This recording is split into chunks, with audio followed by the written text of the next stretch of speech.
পরে, হ্যাঁ, কনিকটা আমরা হচ্ছে বেসিক থেকে একটু দেখবো, কারণ এখান থেকে আমাদের দুইটা প্রশ্নের আনসার করতে হবে।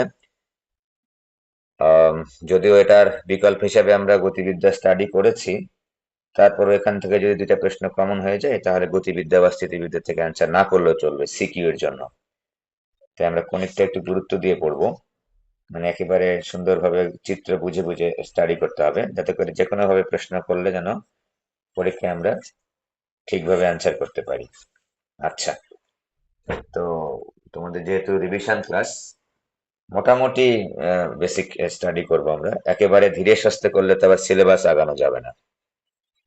তো একটু খেয়াল করি কণিক আসলে বিষয়টা কি, কিভাবে গণিতে কণিককে সংজ্ঞায়িত করা হয়। ঠিক আছে, একটা নির্দিষ্ট রেখা নিব আমরা, আর একটা স্থির বিন্দু নিব। ঠিক আছে, একটা নির্দিষ্ট রেখা নিব আর একটা স্থির বিন্দু নিব। এটা একটা স্থির বিন্দু, এটা একটা নির্দিষ্ট রেখা, এটা একটা নির্দিষ্ট রেখা। ঠিক আছে, বা স্থির রেখা বলতে পারো, একটা নির্দিষ্ট রেখা, আর এটা একটা স্থির বিন্দু। তো এই স্থির বিন্দু থেকে, স্থির বিন্দু কিন্তু এটা কিন্তু নড়াচড়া করবে না, একেবারে স্থির বিন্দু। ঠিক আছে, তো এখান থেকে আমি একটা চলমান বিন্দুর দূরত্ব বের করব। মানে একটা বিন্দু এমন ভাবে চলছে, ঠিক আছে, একটা বিন্দু এমন ভাবে চলছে, মনে করো এরকম ভাবে একটা চলছে, একটা বিন্দুটা এরকম করে ধরে নিলাম আমরা, এরকম করে চলছে। ঠিক আছে, তো শর্তটা কিরকম হবে, যে বিন্দুটা চলছে, খেয়াল করো, এই যে একটা বিন্দু কিন্তু চলছে, তার মানে এটা কিন্তু সবই একটা বিন্দু, একটা অসংখ্য বিন্দু কিন্তু। হুম, একটা বিন্দু কিন্তু চলছে ভাবে, কিভাবে চলছে সেই শর্তটা একটু খেয়াল করবো আমরা। একটা বিন্দুর চলার পথ আমি দেখিয়েছি এখানে, যেটাকে আমরা সঞ্চার পথ বলি। সঞ্চার পথ কাকে বলে, যে নির্দিষ্ট শর্ত সাপেক্ষে কোনো বিন্দুর চলার পথকে আমরা সঞ্চার পথ বলে থাকি। কোনো বিন্দুর চলার পথ, তাহলে এই যে আমি এতগুলা পয়েন্ট এখানে দিয়েছি, অসংখ্য পয়েন্ট দেওয়া যায়, সবগুলাই কিন্তু একটা চলমান বিন্দু। বিন্দু চলছে, তার এক্স ওয়াই এর মানটা কিন্তু পরিবর্তন হচ্ছে। বিন্দুটা চলছে, তার এক্স ওয়াই এর মানটা অনবরত পরিবর্তন হচ্ছে। যে কোনো একটা যে কোনো একটা বিন্দুকে নামকরণ করলাম, এই যে চলমান বিন্দুটা নামকরণ করলাম এক্স ওয়াই। তার মানে এখানে আমি যতগুলা বিন্দু দিয়েছি, এখানে খেয়াল করে দেখো অসংখ্য বিন্দু দিয়েছি। হুম, আরো অসংখ্য দেওয়া যাবে। প্রত্যেকটা বিন্দুই কিন্তু এক্স ওয়াই বিন্দু, প্রত্যেকটা বিন্দুই কিন্তু এক্স ওয়াই। তার মধ্যে যে কোনো একটা বিন্দু ধরলাম হচ্ছে এই যেটা। তো এখান থেকে দূরত্ব একটা আছে, হ্যাঁ দূরত্ব আছে এইটা, এবং এখান থেকে কিন্তু এইটারও একটা দূরত্ব আছে, এই যে। তার মানে চলমান বিন্দু থেকে একটা স্থির বিন্দুর দূরত্ব, স্থির বিন্দুর নাম দাও তো, এস দিলাম। আর এই নির্দিষ্ট রেখার নামকরণ করে ফেললাম, মনে করো এম জেড এম প্রাইম।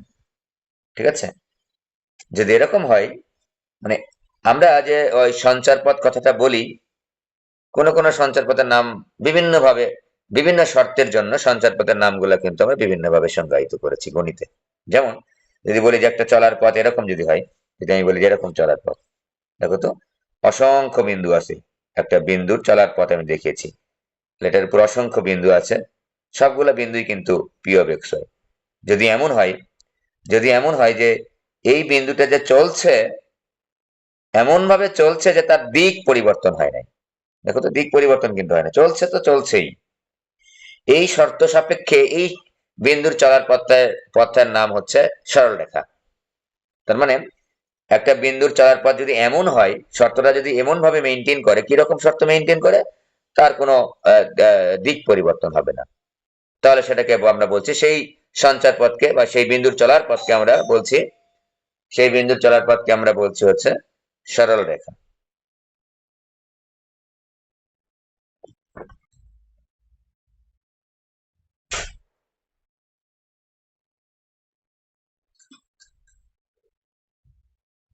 এবার খেয়াল করো, আমাদের আরো বিভিন্ন রকম সঞ্চার পথ আছে, বিভিন্ন রকম শর্ত সাপেক্ষে কোন চলার পথকে আমরা বিভিন্ন রকম নামকরণ করেছি গণিতে।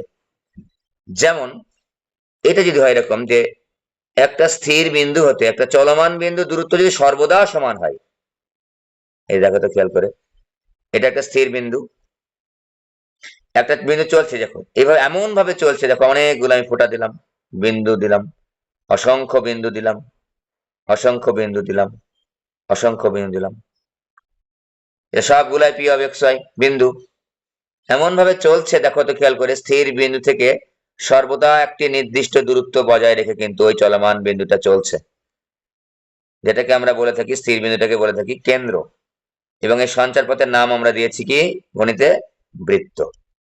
বৃত্ত সর্বদা একই দূরত্ব বজায় রেখে চলছে এই পি অফ এক্স ওয়াই বিন্দুটি। তার মানে এখানে যে চলার পথটা পি অফ এক্স ওয়াই বিন্দুটা, হ্যাঁ, পি অফ এক্স ওয়াই যে বিন্দুটা চলছে চলছে এই যে স্থির বিন্দু থেকে সর্বদা একটা নির্দিষ্ট দূরত্ব বজায় রেখে চলেছে, এটার নাম দিয়েছি আমরা বৃত্ত। এই কন্ডিশন বা এই শর্ত মেনে চলেছে যে সঞ্চার পথটা, সেটাকে বলেছি আমরা বৃত্ত। এটার নাম দিয়েছি কি? দিক পরিবর্তন করে না একটা চলমান বিন্দু, তার নাম দিয়েছি আমরা সরল রেখা। তেমনি ভাবে যদি এমন শর্ত হয় যে পি অফ এক্স ওয়াই থেকে একটা স্থির বিন্দু দূরত্বের নাম দাও তো এসপি, এবং ওই স্থির বিন্দু থেকে ওখান থেকেই একটা নির্দিষ্ট সরল রেখা দূরত্বের নাম দিলাম হচ্ছে পিএম। এই দুইটা অনুপাত যদি সর্বদা একটা কনস্ট্যান্ট হয়, তাহলে এই পি অফ এক্স ওয়াই যে বিন্দুর চলার পথটা, এটার নাম দিয়েছি আমরা কণিক। গণিতে এটার নাম কি বলা হচ্ছে? কণিক। তাহলে কি বললাম? যে একটা চলমান বিন্দু থেকে স্থির বিন্দুর দূরত্ব, চলমান বিন্দুর যে কোনো একটা বিন্দু নিচ্ছি, কিন্তু চলমান বিন্দুর মধ্যে অসংখ্য বিন্দু আছে, প্রত্যেকটা কিন্তু একটা এগুলো এগুলো কিন্তু এক একটা মান আছে, বিভিন্ন নাম আছে, এটার নাম একরকম, এটার নাম একরকম, এটার নাম, টোটাল গুলোকে সমষ্টিগত ভাবে আমি বলছি P of X Y. X Y পরিবর্তনশীল, সর্বদা পরিবর্তনশীল। ওই চলমান বিন্দু থেকে স্থির বিন্দুর দূরত্ব এবং ওই চলমান ওখান থেকে কিন্তু এই নির্দিষ্ট সরল রেখার দূরত্ব সর্বদা একটা ধ্রুবক অনুপাত। অনুপাতটা সর্বদা একটা ধ্রুবক যদি হয়, তাহলে ওই বিন্দুর চলার পথকে আমরা বলছি কৌণিক। ওকে, সংজ্ঞাটা বোঝা জরুরি। চ্যাপ্টার শুরু করার আগে সংজ্ঞাটা যদি তুমি না বুঝো, তাহলে চ্যাপ্টারের ভেতরে যে দেখা যাচ্ছে মজা পাবা না অঙ্ক করতে। ঠিক আছে, তো এটা বুঝলাম আমরা। ওকে, তাহলে এই যে বিষয়গুলো দেখলাম, এসপি স্থির বিন্দুর নামকরণ করা হয়েছে উপকেন্দ্র। উপকেন্দ্র এরকমই গণিতবিদরা নামকরণ করেছেন, তাই আমরা এভাবে কিন্তু স্টাডি করব। এর নাম হচ্ছে উপকেন্দ্র। ঠিক আছে, তো একেবারে বৃত্তের বৃত্তের যে স্থির বিন্দুটা সেটা ছিল কেন্দ্র। হ্যাঁ, যে এখানে তো এটা তো বৃত্তের মতো হচ্ছে না, এটা নাকি উপকেন্দ্র নামকরণ করা হয়েছে। ফোকাস, ইংলিশে নামকরণটা আমরা শিখে নিব, ফোকাস।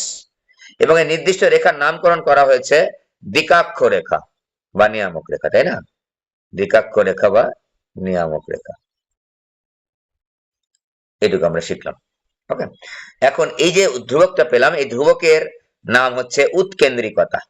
এই ধ্রুবকের নামকরণ করা হয়েছে ইসেন্ট্রিসিটি বা উৎকেন্দ্রিকতা। উৎকেন্দ্রিকতা, ওকে, এটা একটু ধীরে পড়াবো, পরে আমি ভিতরে একটু ফাস্ট লাগাবো। সংজ্ঞাটা একটু আহ একটু ধীরে ধীরে পড়াচ্ছি। তো SP divide by PM is equal to, এটা চিহ্ন আকারে প্রকাশ করা হয় হচ্ছে ই দ্বারা। তাহলে উৎকেন্দ্রিকতা বলতে উৎকেন্দ্রতা বা উৎকেন্দ্রিকতা আছে কোনো কোনো বইয়ে, উৎকেন্দ্রতা, উৎকেন্দ্রতা মনে করো, হ্যাঁ, ইসেন্ট্রিসিটি, উৎকেন্দ্রতা। তাহলে এস বিভাগ পিএম ইজিক্যাল টু, এইটুকু আমাদের কণিকের সংজ্ঞা। এখন এখান থেকে যদি আমরা একটু বলি যে এই এস মানে উপকেন্দ্র থেকে ওই কণিকের ভেতর দিয়ে যে ওই কি বলে নির্দিষ্ট রেখা বা দ্বিকাক্ষ রেখার উপর যেটা হচ্ছে লম্ব রেখা কল্পনা করা হয়েছে, বা এই বিন্দুগামী যে রেখাটা, এটাকে বলতেছি অক্ষরেখা। কণিকের অক্ষরেখা, একটু মনে রাখে এখানে এই অক্ষরেখা কিন্তু এক্স অক্ষই হতে হবে বা ওয়াই অক্ষই হতে হবে, বিষয়টা এরকম না, যে কোনো জায়গায় কিন্তু হতে পারে। ঠিক আছে, তাহলে এই অক্ষরেখাটা যে কোনো জায়গায় হতে পারে, একেবারে এক্স অক্ষ বা ওয়াই অক্ষ নাও হতে পারে। ওকে, আর এই যে কণিকটা, এই কণিকটা এই অক্ষরেখাকে যে বিন্দুতে ছেদ করেছে তার নাম হচ্ছে শীর্ষবিন্দু। আবার বলছি, অক্ষরেখাটা, অক্ষরেখাটা কে এই কণিকটা যে বিন্দুতে ছেদ করেছে তার নাম হচ্ছে শীর্ষবিন্দু। এটার নাম উপকেন্দ্র, এটার নাম শীর্ষবিন্দু। ঠিক আছে, এটা গেল হচ্ছে অক্ষরেখা, এটার নাম হচ্ছে শীর্ষবিন্দু, এটার নাম হচ্ছে উপকেন্দ্র, এটার নাম হচ্ছে উপকেন্দ্র। ঠিক আছে, আচ্ছা, ওকে, তাহলে উপকেন্দ্রের মধ্য দিয়ে নিয়ামক রেখার উপর অঙ্কিত লম্ব রেখাটাকে, মানে উপকেন্দ্র এবং নিয়ামক রেখার উপর যে লম্ব রেখাটা, এটাকে বলতেছি আমরা পরাবৃত্তের, পরাবৃত্ত না সরি, এখানে আমি কণিক পড়াচ্ছি আপাতত। কণিকের হচ্ছে আহ অক্ষরেখা, এটুকু আমরা শিখলাম। এই এর মানের উপর ভিত্তি করে, এর মানের উপর ভিত্তি করে তিন ধরনের কণিক আমরা নামকরণ করবো, যেগুলোকে আমরা বলছি প্রপার কণিক, প্রপার কণিক। ঠিক আছে, তো আমরা একটু দেখে নিই।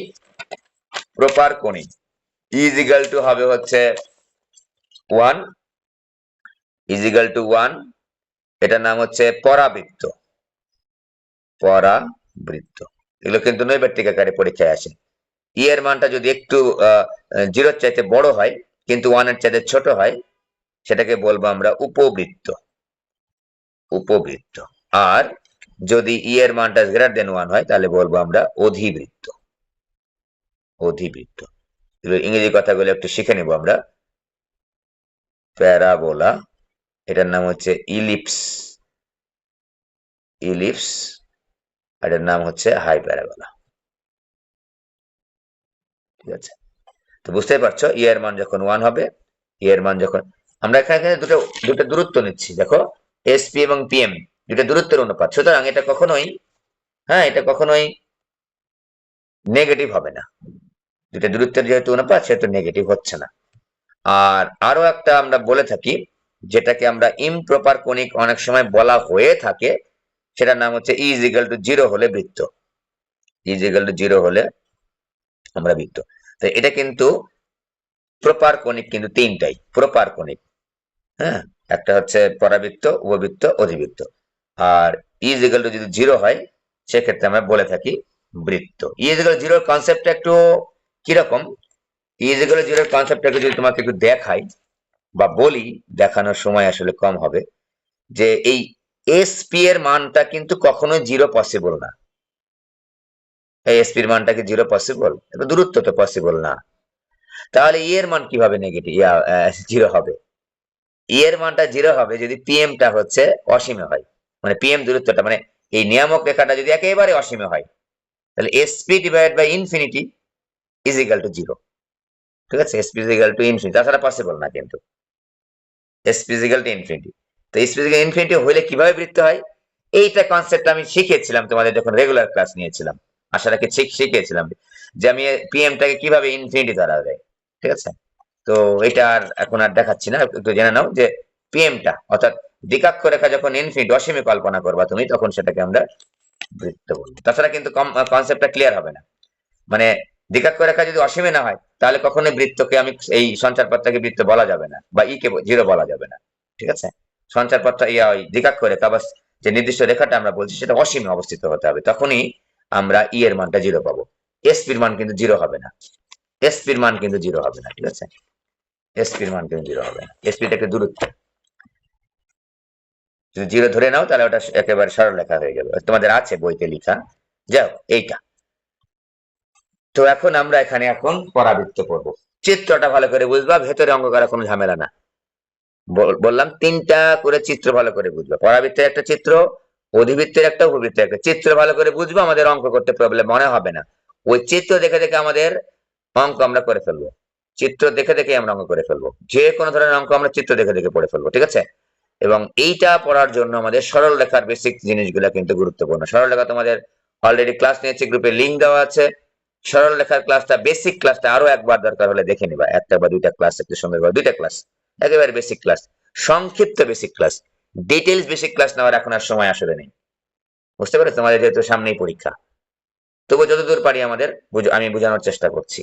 ওকে, এবার খেয়াল করো যে আমরা যদি পরাবৃত্তে যাই, চিত্রটা খালি বুঝবা, একটু চিত্রটা তোমরা বুঝো হয়তো বা কোনো জায়গায় কনফিউশন আছে, আবার একটু রিভিউ করে দিচ্ছি, আমি একটু দাগাচ্ছি। আমরা প্রথমে ধরে নিচ্ছি যে এটা হচ্ছে এক্স অক্ষ, মানে পরাবৃত্তটা এখন অক্ষরেখাটা হচ্ছে এক্স অক্ষ ধরে নিচ্ছি আমি, হ্যাঁ, প্রথমে স্ট্যান্ডার্ড ইকুয়েশন বা আদর্শ সমীকরণ বের করার জন্য।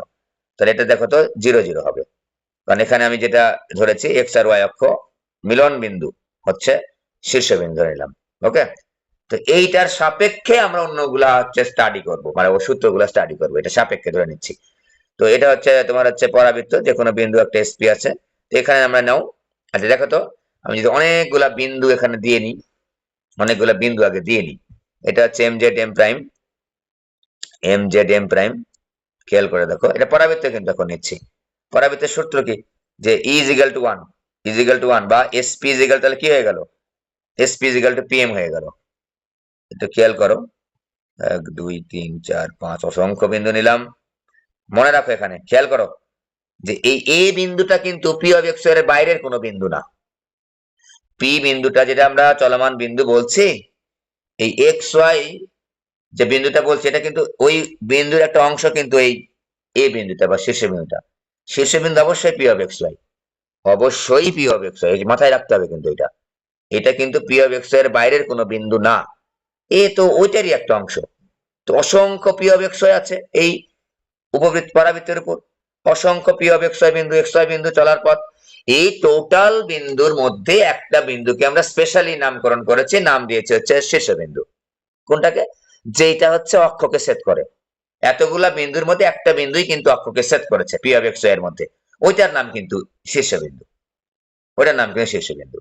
এখানে শীর্ষবিন্দু স্থানাঙ্ক আমরা ধরে নিচ্ছি 0 0, স্ট্যান্ডার্ড ইকুয়েশন আমরা বানানোর জন্য এটাকে 0 0 ধরে নিলাম। মানে এক্স, এই শীর্ষবিন্দুটা যে কোনো জায়গায় হতে পারে, আর মাত্র বলেছি যে অক্ষরেখাটা যে কোনো জায়গায় হতে পারে, এক্স অক্ষরেখায় হতে হবে, এই পরাবৃত্তের অক্ষরেখার এক্স অক্ষরেখা যেন আবার সেম সেম ধরে নিও না, ঠিক আছে। পরাবৃত্তের অক্ষরেখা মানে তো বুঝতে পারলাম, উপকেন্দ্র, উপকেন্দ্র এবং নিয়ামক রেখার যে মধ্যবর্তী সরল রেখাটা, লম্ব রেখাটা, এটাই কিন্তু আমার অক্ষরেখা। এইটা আমার এক্স অক্ষের উপরে হতে পারে, ওয়াই অক্ষের উপরে হতে পারে, আবার নাও হতে পারে, ঠিক আছে। এখন আমরা ধরে নিচ্ছি যে এটা হচ্ছে এক্স অক্ষ, ওয়াই অক্ষের মিলন বিন্দুই হচ্ছে ওই শীর্ষবিন্দু। তাহলে এখন কি, এক্স অক্ষটাই কিন্তু এখন এই পরাবৃত্তের অক্ষরেখা, এই পরাবৃত্তের অক্ষরেখা, সবসময় কিন্তু না, এই পরাবৃত্তের অক্ষরেখা হচ্ছে এক্স অক্ষ। দেখো, এই যে এক্স অক্ষ যে ধরে নিয়েছি আমি, ঠিক আছে। তো এবার খেয়াল করো যে এটা হচ্ছে পি অফ এক্স, একটা যে কোনো একটা বিন্দু নাও, যে কোনো একটা বিন্দু নিলাম, এই যে, তাহলে এখানে একটা বিন্দু নিলাম, ওকে, যে কোনো একটা বিন্দু নিলাম, কিন্তু এদিকে নিতে পারো, ওদিকে নিতে পারো। তো আমাদের হয়তো দেখতে এসপি আর পিএম সমান মনে হবে না চিত্র দাগানোর সময়, কিন্তু আমরা অবশ্যই ধরে নেবো যে সমান, কারণ চিত্র দাগানোর সময় আমি হাতে হাতে যেহেতু চিত্র দাগাচ্ছি, সেহেতু আমাদের এসপি আর পিএম সমান হবে না। তাহলে এস থেকে পি, পি থেকে এম, এই যে এস থেকে পি নিলাম, যে কোনো পি কিন্তু, এই এও কিন্তু, তোমাদের যখন যদি এখন বলি, এটা কিন্তু বুঝতে আর বাকি নেই, আমি চিত্রটা কিন্তু একটু ডিটেলস বুঝাবো, খালি অঙ্কগুলো আমার আর বোঝানোর সময় মানে ওই সময় ইজিলি আমরা পারবো। তো এটাকে যদি এখন বলি যে স্যার এস থেকে পি, পি থেকে এম দূরত্ব সমান, তোমাকে যদি এখন বলি যে এস থেকে এ, এ থেকে জেড দূরত্ব কি সমান, অবশ্যই সমান, এটা তো পরাবৃত্ত। কারণ আমরা বলেছি যে স্থির বিন্দু থেকে পরাবৃত্তের উপর যে কোনো বিন্দুর দূরত্ব ওই বিন্দু থেকে ওই দিকাক্ষের উপর দূরত্বের সমান হবে পরাবৃত্তের ক্ষেত্রে, তাই না। তো এও তো আমার পি, তো S P is equal to PM যদি হয়, তাহলে S A is equal to A Z অবশ্যই হবে। এস এ, এ মানে কিন্তু এম, এ মানে অবশ্যই এম, এ সরি পি, এ মানেও পি, তাহলে এস পি।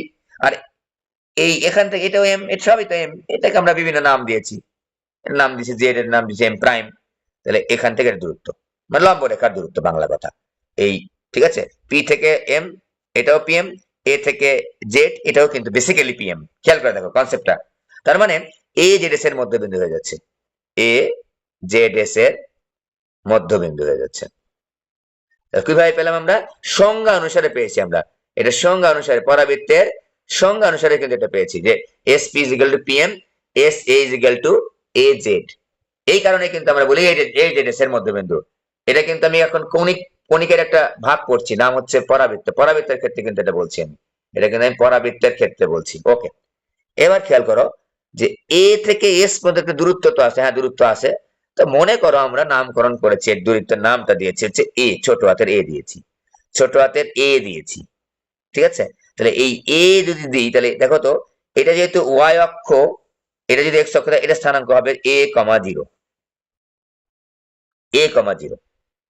আমি কিন্তু একটা গ্রাফ শিফটিং ও শিখাবো আজকে একটু ছোট করে আর কি, যে একটা বিন্দু যদি স্থানান্তর করি, এক বিন্দু থেকে অন্য বিন্দুতে যদি আমি গ্রাফটা স্থানান্তর করি, তখন কিরকম ঘটনা ঘটবে, তখন আমরা কিভাবে ইজিলি এইটা হ্যান্ডেল করতে পারি পরীক্ষায়, যদি একটু ব্যতিক্রমী পরীক্ষায় আসে আর কি।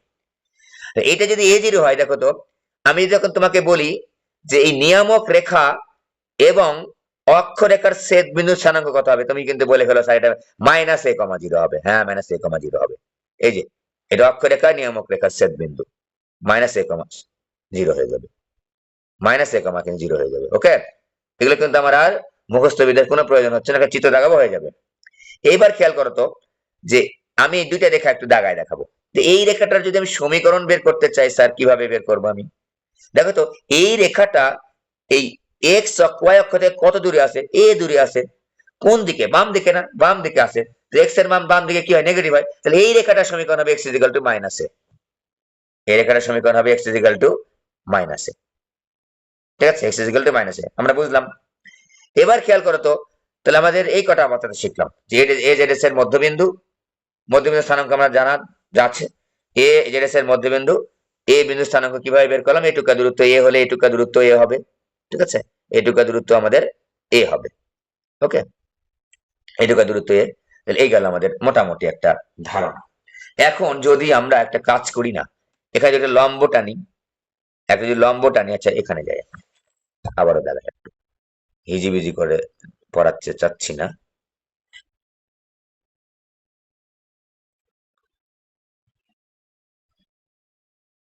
এই লম্ব টানলাম, এটা হচ্ছে এস ছিল, এটা পি ছিল, পি অফ এক্স ওয়াই। এই লম্বটা এটা যদি পি এখানে হয়, শোনো সমস্যা, লম্ব টানলে হয়েছে। এটা মনে করো অক্ষ দেখালাম, ওয়াই অক্ষ, এক্স অক্ষ। ঠিক আছে, তো এটা হচ্ছে এস, এখানে পি, তাহলে এমটা এরকম জায়গায় হচ্ছে পি এমটা হবে।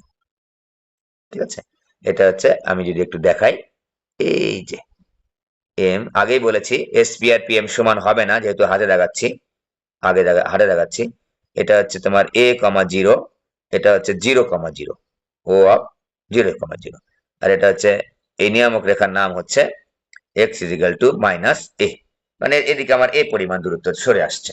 ওকে, তাহলে এখন আমাদের এটা আমি লম্ব টেনেছি একটা, খেয়াল করো, এটা কিন্তু আমাদের পরীক্ষায় কিন্তু আসে। এটা কিন্তু 2 মার্কের জন্য, 4 মার্কের জন্য কিন্তু আসে। এই থিওরিটা একটু বুঝতে হবে সুন্দরভাবে। S P is equal to P M, কারো কোনো সন্দেহ নাই যে S P is equal to P M, তার মানে পরাবৃত্ত পড়ছি আমরা। এবার খেয়াল করতো, এস পি ইজিক্যাল টু যে পিএম টা বললাম, পিএম টা যে বললাম, আসলে পিএম ইজিক্যাল টু কি জেড এন লেখা যায় না? হ্যাঁ লেখা যায়, Z N. S P is equal to Z N, খেয়াল করো, জেড থেকে এন পর্যন্ত দূরত্ব কত আসলে? দেখো তো, লম্ব টেনেছি না এখানে, লম্ব টেনেছি বলেই তো এই পিএম আর জেড এনটা সমান হয়েছে। এবার বলো তো, এইটুকা দূরত্ব কত? এটা আসলে শীর্ষবিন্দু হবে এ, এ জেড, এ জেড এ, আর এখান থেকে এন। তোমাদের যদি এখন প্রশ্ন করি এ থেকে এন পর্যন্ত দূরত্ব কত, তোমার উত্তর কত হয় বলো দেখি? এ থেকে এন পর্যন্ত দূরত্ব হবে এক্স।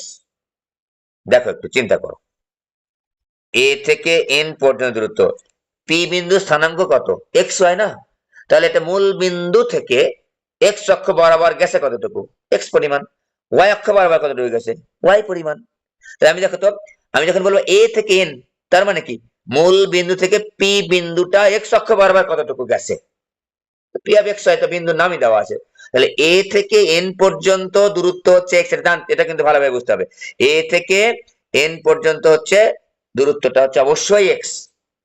এই যে মূল বিন্দু থেকে ওই পি বিন্দুটা এক্স অক্ষ বরাবর কতটুকু গেছে, আর এটুকু কত?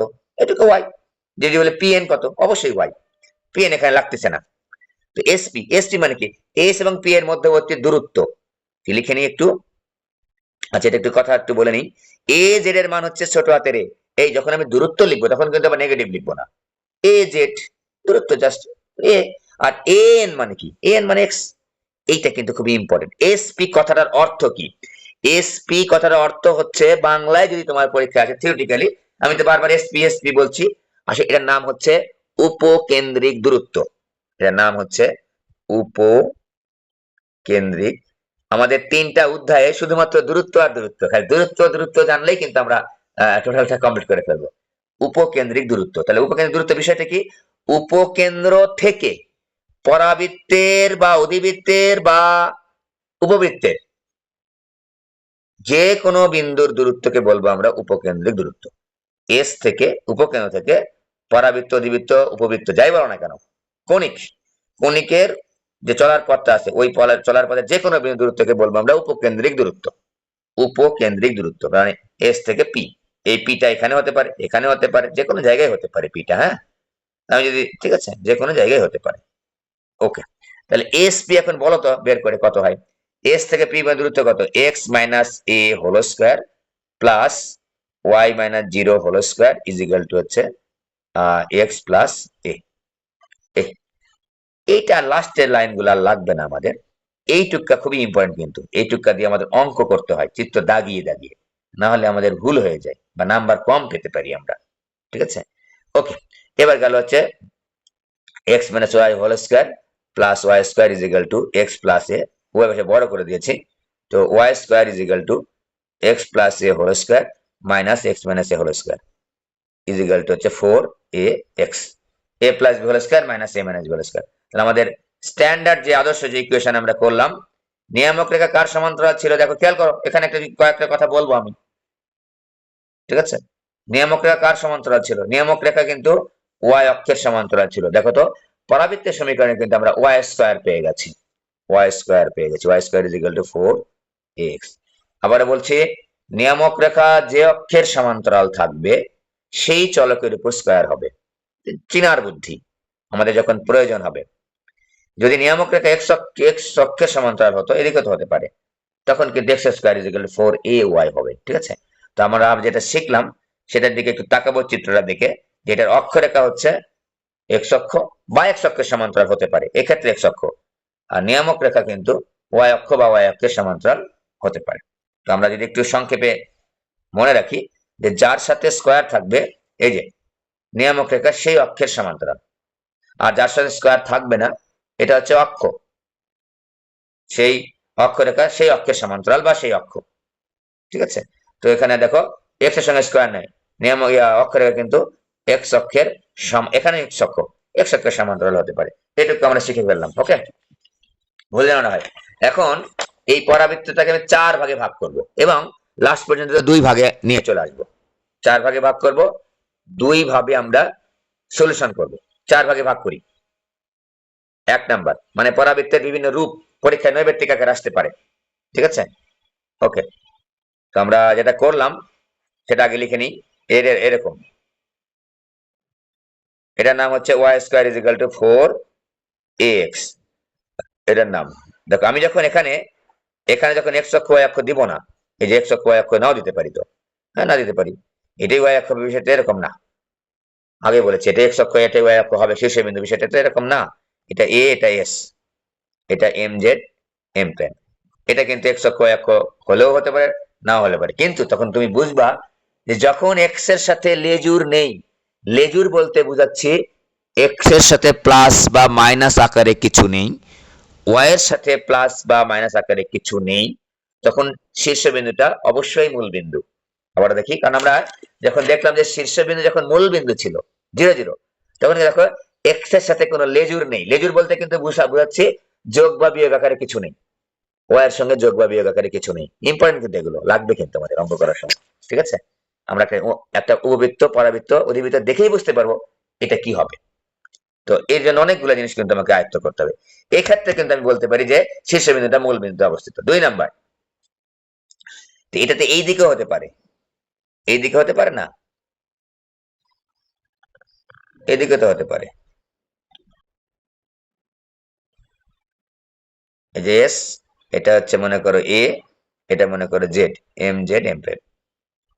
দেখো এটা এই দিকে, এটা যদি আমি একটু দেখাই, হ্যাঁ, এটা হচ্ছে আমি মূল বিন্দু নিচ্ছি, কিন্তু স্ট্যান্ডার্ডটা, স্ট্যান্ডার্ডটা নিলে তারপর গ্রাফ শিফটিং করে কিভাবে চাইলে ওটা আমরা বুঝতে পারবো আশা রাখছি। ঠিক আছে, এটা হচ্ছে Y square is equal to -4ax।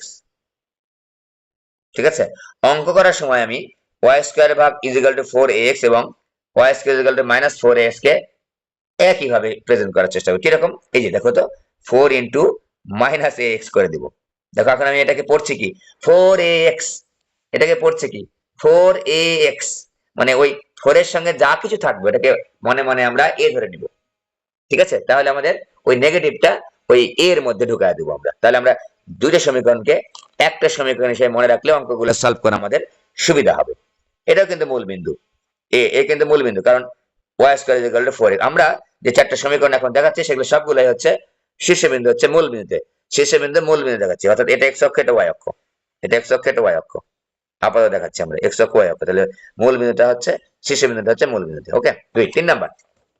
এই দেখো এই দুটো মিলে কিন্তু একটা করে ফেলছি, y square is equal to 4x, y square is equal to 4ax।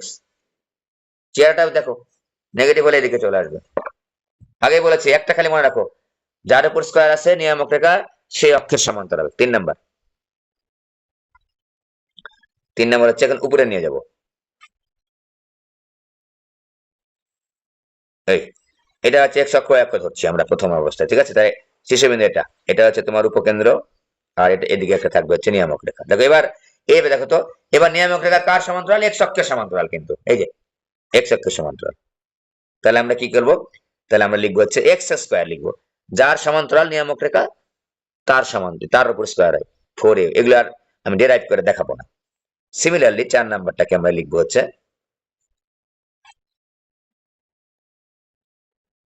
এরকম, এটা হচ্ছে এক্স অক্ষ ধরলাম, এটা ওয়াই অক্ষ ধরলাম, ঠিক আছে?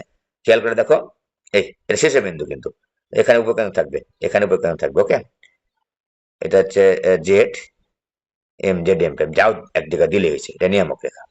এটার নাম তাহলে কি হবে? X square is equal two, যেহেতু আমার নিয়ামক রেখা এক্স অক্ষের সমান্তরাল, x square is equal to 4a, একটা নেগেটিভ চিহ্ন হবে।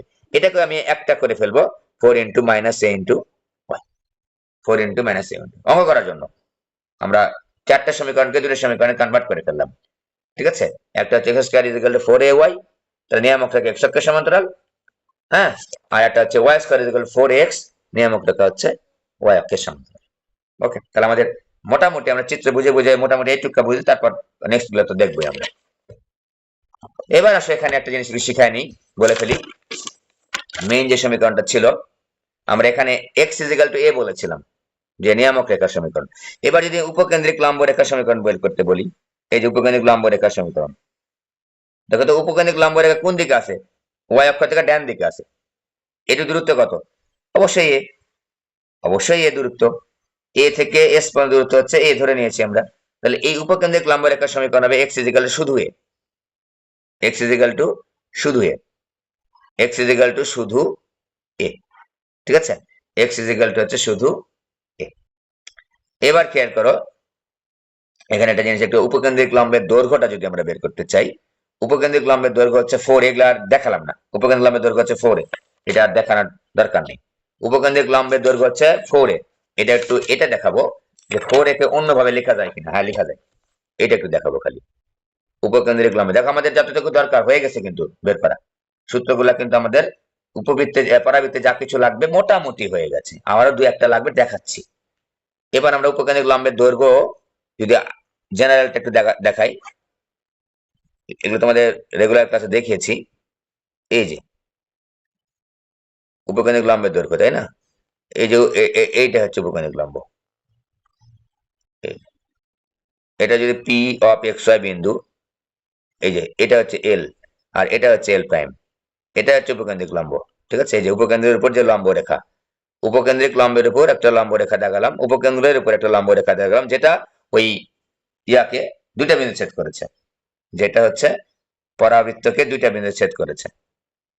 যদিও এটা উপকেন্দ্রিক, এটা যাই হোক, এটা এই যে, তাহলে এইটুকু হচ্ছে যদি 4a হয়, তাহলে এটা কেটে দাও, পি অফ এক্স যে কোনো একটা বিন্দু। আচ্ছা, এর পাশে আসি, ভালো করে দেখা।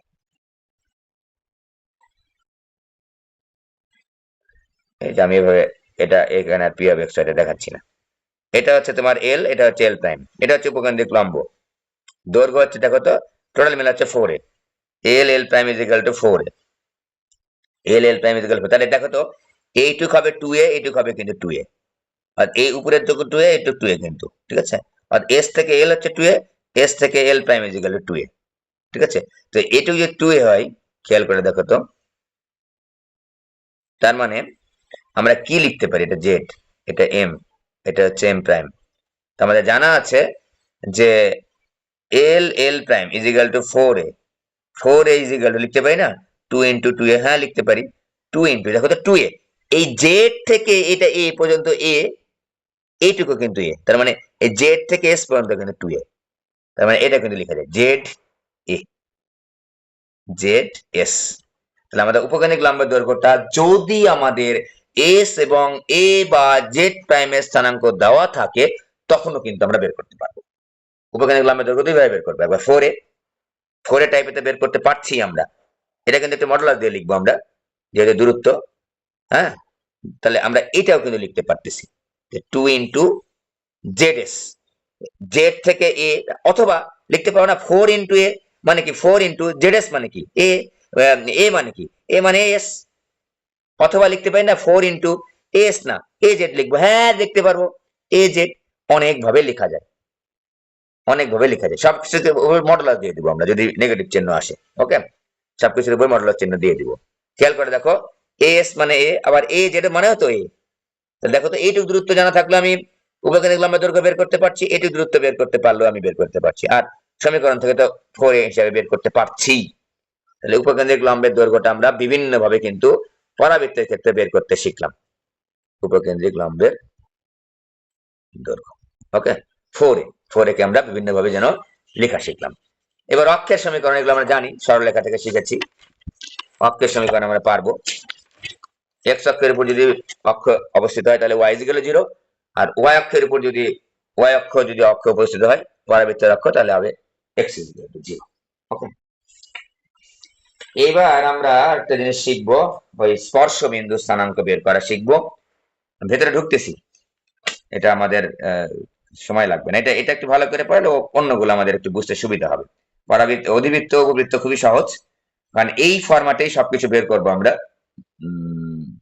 আচ্ছা, এইটা একটু দেখাবো যে শীর্ষবিন্দু আমরা জিরো জিরো ধরে নিলাম, শীর্ষবিন্দু জিরো জিরো কিন্তু সবসময় থাকবে না, প্রথমেই বলে আসছি, অন্য কিছু থাকলে শীর্ষবিন্দু জিরো জিরো, এটা খুবই ইম্পর্টেন্ট কনসেপ্ট। শীর্ষবিন্দু হচ্ছে আলফা বিটা নিলাম, এবার শীর্ষবিন্দু হচ্ছে আলফা বিটা, অর্থাৎ জিরো জিরো না, জিরো জিরো না হয়ে অন্য কিছু দিচ্ছি, জিরো জিরো না হয়ে আমরা অন্য কিছু দিচ্ছি। একটা লিঙ্ক দিও, আর একটা লিঙ্ক দিও, আমি আর একটা পড়াই দেবো, লিঙ্ক দিতে পারবা কেউ, নামি দিব?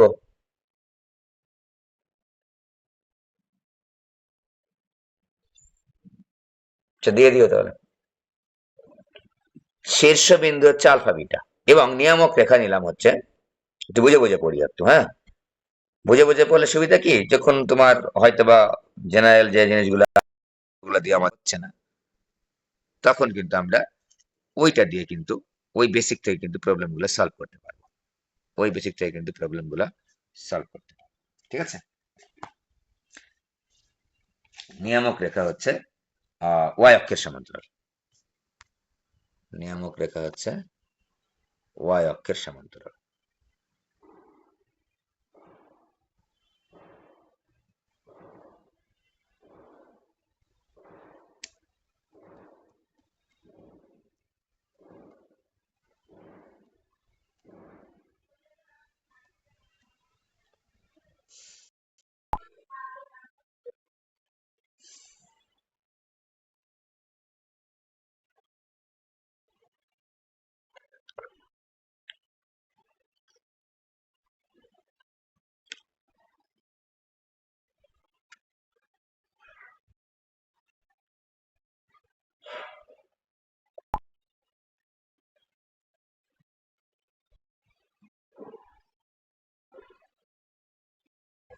নিয়ামক রেখা,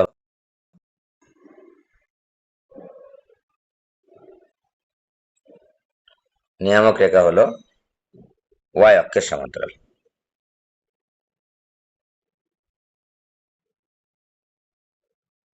ঠিক আছে। এরপর আমি এটা একটু দেখাবো, চিত্রটা খুবই ভালোভাবে দেখবা, খেয়াল করবো।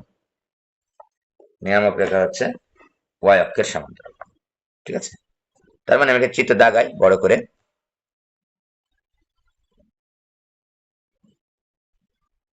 এই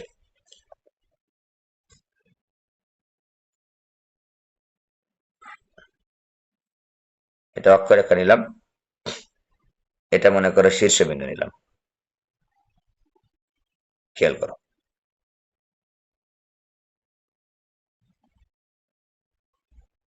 এই যে এটা নিলাম হচ্ছে এস, এটা নিলাম হচ্ছে এ। এ কিন্তু আলফা বিটা, এটুকু একটু খেয়াল করতে হবে। এ কিন্তু আলফা বিটা, মানে এ কিন্তু মূল বিন্দু না, ঠিক আছে? এ কিন্তু মূল বিন্দু না। ওকে, আমি একটা র্যান্ডমলি কিন্তু একটা অক্ষ দাগায় নিচ্ছি। এই যে দেখো, এটা হচ্ছে এক্স অক্ষ, এটা একটি এক্স অক্ষ, এটা হচ্ছে ওয়াই অক্ষ, ঠিক আছে?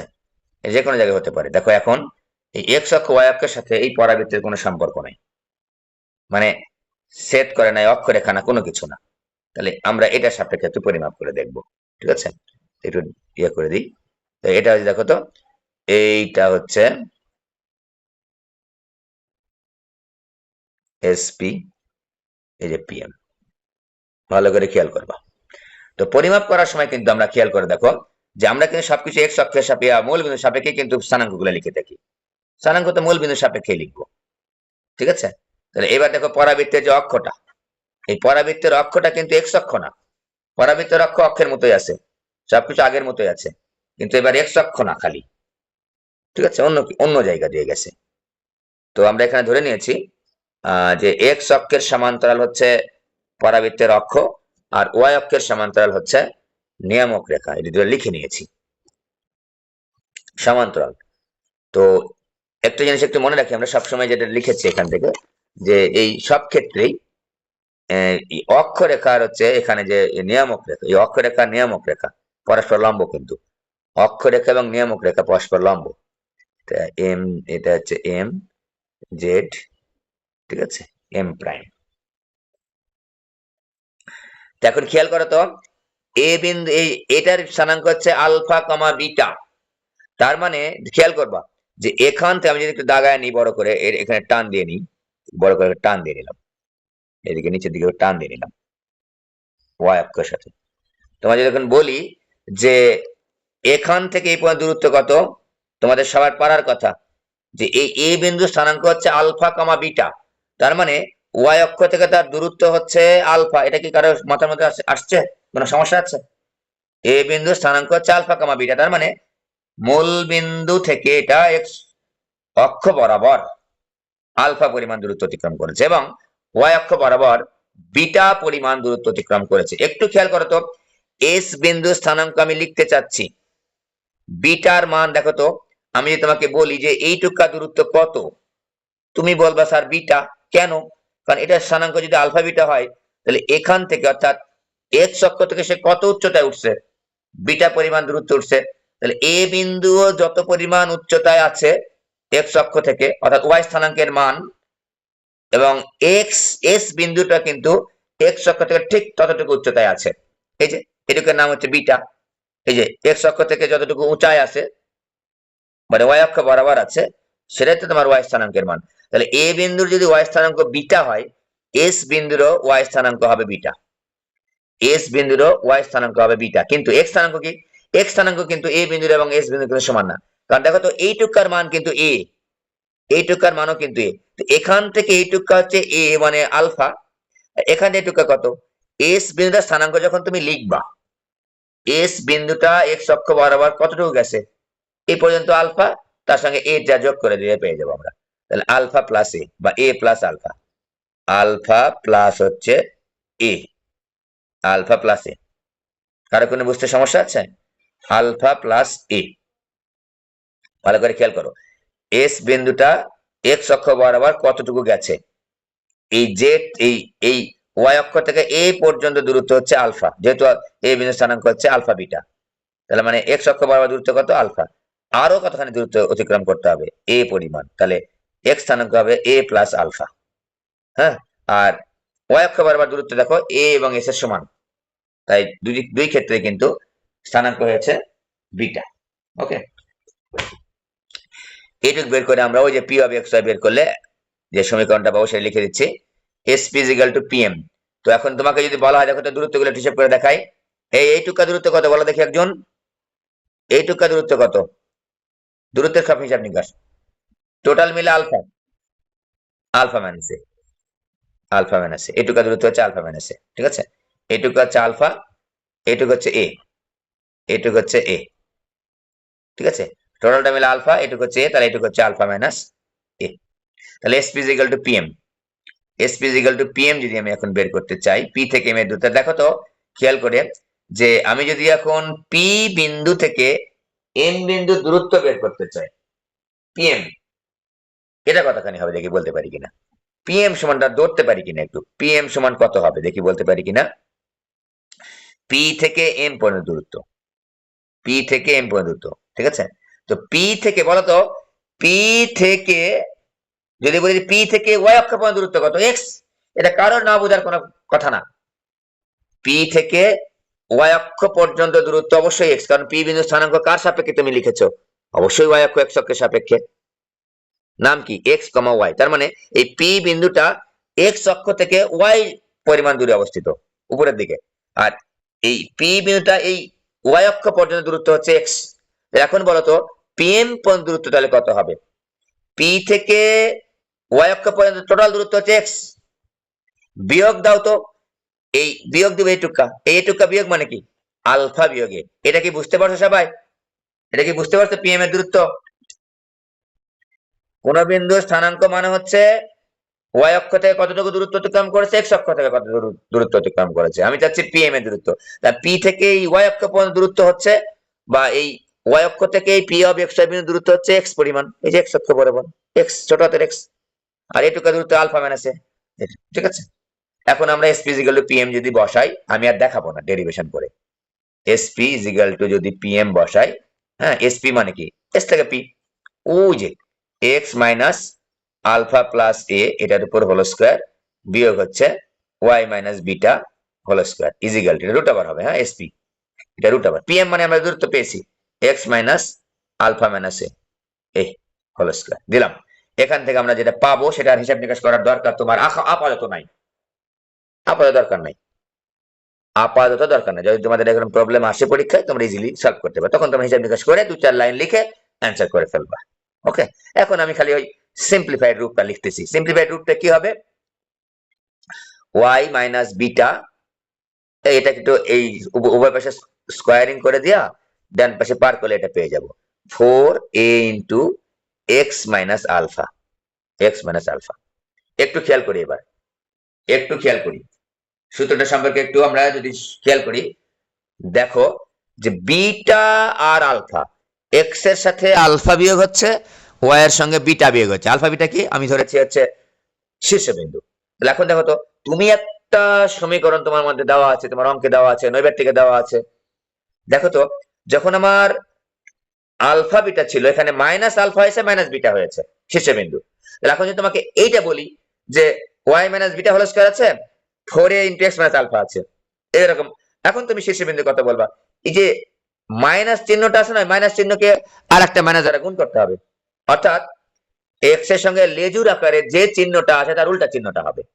মনে করো আমি বললাম যে এক্স মাইনাস 3, তাহলে শীর্ষবিন্দু হবে 3 এক্স স্থানাঙ্ক, y minus beta y minus 4 আছে, তাহলে শুধু 4 হবে, চিহ্নটা পরিবর্তন হবে শুধুমাত্র, ঠিক আছে।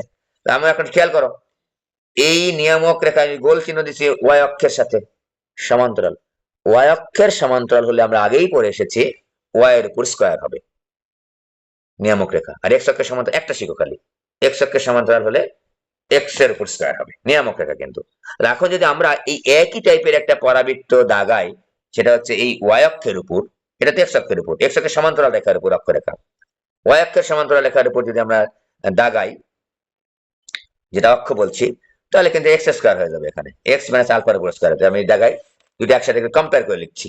এবার এক্স অক্ষের সমান্তরাল, এক্স অক্ষের সমান্তরাল অক্ষরেখা, অক্ষরেখা, এক্স অক্ষের সমান্তরাল কিন্তু অক্ষরেখা, একই কথা বলতে পারি না, ওয়াই অক্ষের সমান্তরাল, দুটো শেখার দরকার নাই, একবার পেঁচায়া যাবে, নিজে ধীরে ধীরে সস্তে যায়। ওয়াই অক্ষের সমান্তরাল হচ্ছে অক্ষরেখা,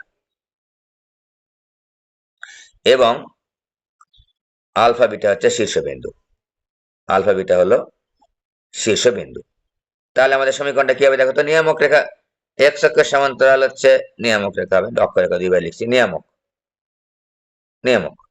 তাহলে আমরা কি পাচ্ছি দেখো তো, এক্স অক্ষের সমান্তরাল হচ্ছে নিয়ামক, তখন তো এক্স স্কয়ার হবে, তার মানে কি এক্স মাইনাস আলফার উপর square is equal to 4a into y minus beta. Okay, এটা ঠিক আছে, বুঝতে পেরেছো? তাহলে আমরা গেল যে দুইটা সমীকরণ আমরা পেয়ে গেলাম, এটা দুইটা 2 নাম্বার, এটা 1 নাম্বার। তাহলে আমাদের কিন্তু এখন দেখলেই বুঝতে পারবো, মোটামুটি মোটামুটি দেখলেই বুঝতে পারবো যে সমীকরণটা কি হবে। ওকে, আমি যদি তোমাকে একটা উদাহরণ দিই, দেখি পারি কিনা, ছোট করে নৈর্ব্যক্তিকের জন্য। যেরকম আমাদের আছে যে y মাইনাস হচ্ছে 4 whole square is equal to 4a into x plus 2। তাহলে এর শীর্ষবিন্দু কত হয় বলো দেখি? শীর্ষবিন্দু কত হবে? মাইনাস, x এর মান আগে লিখতে হবে, মাইনাস দ্বারা গুণ করতে হবে। x এর সঙ্গে যে লেজুর আছে না, ওই লেজুরকে মাইনাস দ্বারা গুণ করতে হবে। এই লেজুর আছে কত? প্লাস 2, মাইনাস দ্বারা গুণ করতে -2। এখানে লেজুর আছে কত? -4, মাইনাস দ্বারা গুণ করলে কত হবে? 24। ওকে, মনে রাখবা, স্থানাঙ্ক লেখার সময় বারবার বলি, এটা অনেক সময় আমাদের নিজেরই ভুল হয়ে যায়। স্থানাঙ্ক লেখার সময় কিন্তু অবশ্যই x এর মানটা আগে লিখতে হবে, y এর মানটা পরে লিখতে হবে, ঠিক আছে? ওকে, আর একটা জিনিস আমরা শিখবো, ভেতরে অঙ্ক আর তোমাদের আটকানোর কথা না, সরল লেখা লাগবে এখানে, হ্যাঁ, সরল লেখা লাগবে, এবং কিছু বেসিক কনসেপ্ট আমাদের তো লাগবেই। একটা চ্যাপ্টার করার জন্য অন্য চ্যাপ্টারের সাহায্য সহযোগিতা লাগে। উপবৃত্ত, পরাবৃত্ত, অধিবৃত্ত করার জন্য আমরা সরল লেখার কনসেপ্টটা বেশি বেশি আসবে। এবার আমাদের আর একটা জিনিস হচ্ছে শুধুমাত্র ওই স্পর্শক হওয়ার শর্ত, পরীক্ষা আসে কিন্তু, যে y is equal to mx রেখাটা, y is equal to mx plus c রেখাটি y স্কয়ার, জেনারেলটা লিখতেছি 4ax, এইটা যদি মনে না থাকে আমাদের সিকিউ এর জন্য আমরা যেন তৈরি করে লিখতে পারি, এটা শেখাচ্ছি। y স্কয়ার ইকুয়াল 4ax পরাবৃত্তের স্পর্শক হওয়ার শর্ত। স্পর্শক হওয়ার শর্তটা আসলে কি মুখস্থ হয়ে যাবে, আর এটা অত ঘুরায় পেঁচা তোমাদের বোর্ড পরীক্ষায় সাধারণত আসে না, এইটাই আসে, এইটাই আসে, ঠিক আছে? বোর্ড পরীক্ষায় এইটাই আসে যে y equal mx plus c টাইপের একটা রেখা দেওয়া থাকে, আর y স্কয়ার ইকুয়াল 4ax টাইপের একটা পরাবৃত্ত দেওয়া থাকে। সেক্ষেত্রে আমাকে বলা হয় যে, প্রশ্নের মধ্যে বলা হয় যে স্পর্শকর এটা স্পর্শ করেছে, এটা কি ওটা কি। 2 নম্বর বলে যে হচ্ছে আহ 2 নম্বর বলে হচ্ছে যে এটার মান কত হবে, এটার মান কত হবে, বা স্পর্শ বিন্দু স্থানাঙ্ক কত হবে, ঠিক আছে? স্পর্শ বিন্দু স্থানাঙ্ক কত হবে, এটা তো বের করার স্টাইলটা একটু শিখিয়ে দিচ্ছি। স্পর্শক হতে হবে কিন্তু। তো আমি যদি ওয়াই স্কয়ার ফরেস্ট দেখাও তো দাগালাম, বড় করে দাগালাম একটা, এরকম মনে করি এটা একটা পরাবৃত্ত, একটা রেখাও দাগায় ফেলি সাথে সাথে, এই যে একটা রেখা দাগাচ্ছি, বড় করে একটা রেখা দাগাচ্ছি, ঠিক আছে? দেখো তো এই রেখাটা এখন কিন্তু ছেদক আকারে আছে, এই রেখাটা এখন মনে করে একটা পি বিন্দু, এ আর বি দিলাম। দেখো তো এই এইটাকে আমরা বলেছি একটা বক্ররেখা, ওই যে বক্ররেখা পরে আসলাম না ডিফারেন্সিয়েশনে, এটা একটা বক্ররেখা, ঠিক আছে? তো এ বিন্দু, বি বিন্দু, একটু খেয়াল করে দেখি তো, এই বক্ররেখাটাকে একটা সরল রেখা কয়টা বিন্দু ছেদ করেছে? 2টা বিন্দু ছেদ করেছে। তাহলে এটা কি এবি রেখাটা, এই রেখাটাকে এখন কি বলবো? ছেদক বলবো। তো আমরা জানি, সবসময় জানি যে, আমি মনে করো এই বক্ররেখার নাম দিয়েছি আমরা এখানে y is equal to y square is equal to 4ax, আর এটার নাম দিয়েছি কি y square is equal to y is equal to mx plus c। এই দুইটা জিনিস যদি আমরা সমাধান করি, এই দুইটা জিনিস যদি আমরা সমাধান করি, অবশ্যই আমরা a বিন্দু এবং b বিন্দু স্থানাঙ্ক পাবো, ঠিক আছে? অবশ্যই আমরা a বিন্দু এবং b বিন্দু স্থানাঙ্ক পাবো। ওকে, আমরা একটু বসায় দিই। সমাধান করার নিয়ম কি? ইচ্ছা মতো নিয়ম, আমি আমার মতো করে করব, করে ফেলি। y square is equal to 4ax, y এর মানটা বসায় দাও, mx plus c whole square is equal to 4ax। সমাধান করতেছি আমি, একটার মান আরেকটাতে বসায় দিচ্ছি, এটা নিয়ে কারো কোনো ঝামেলা নাই। এটা আমরা জানি যে এটা এটা যদি সমাধান করি তাহলে ওই a আর b বিন্দু স্থানাঙ্কটা পেয়ে যাব। হ্যাঁ, ছেদক তো, দুটো বিন্দু ছেদ করেছে। বক্ররেখাকে একটা সরলরেখা কখনোই একটা বিন্দু ছেদ করে না, অবশ্যই দুটো বিন্দু, মিনিমাম দুটো বিন্দু ছেদ করে, তাই না? বক্ররেখাকে সরলরেখা, ঠিক আছে, দুইটা বিন্দু ছেদ করে। তো একটা বিন্দু ছেদ করে কখন? যখন স্পর্শক হয়। যখন দেখো তো আমি যদি বলি যে এটা না এরকম না, এই খেয়াল করো, এই বক্ররেখাটাকে এদিক দিয়ে নিয়ে গেলাম, এই যে দিক দিয়ে নিয়ে গেছি, এইবার দেখো তো খেয়াল করে, এই একটা বিন্দুতে ছেদ করেছে, এই যে খেয়াল করো, আমি বড় করে লাল বিন্দুটা দিলাম, লাল দিয়ে, এই যে এই সরল রেখাই আমি দাগালাম, একেবারে এই পাশ দিয়ে দাগালাম, বিভিন্ন জায়গায় দাগাতে পারি, এখান দিয়ে দাগালাম। তো দেখো এবার কিন্তু একটা বিন্দু ছেদ করেছে। তাহলে একটা বক্ররেখা এখানে y স্কয়ার ইকুয়াল 4x, এই বক্ররেখাকে y equal mx plus c রেখাটা এ আর বি বিন্দু সেট করেছে, দুইটা বিন্দু সেট করেছে।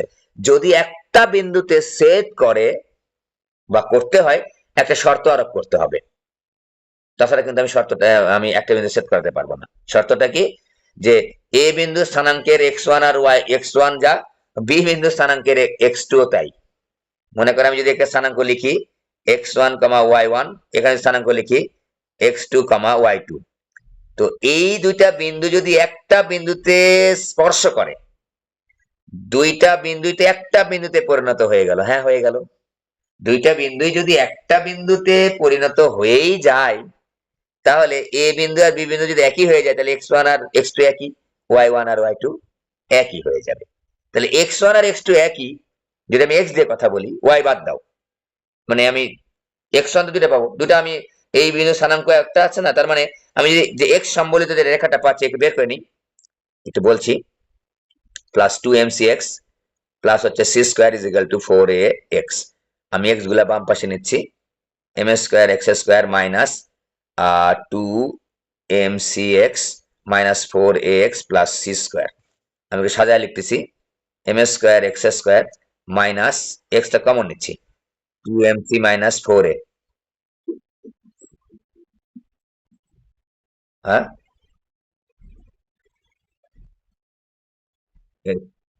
Plus 2mcx। তাহলে মাইনাস কমন নিলে এখানে একটা মাইনাস থাকতেছে।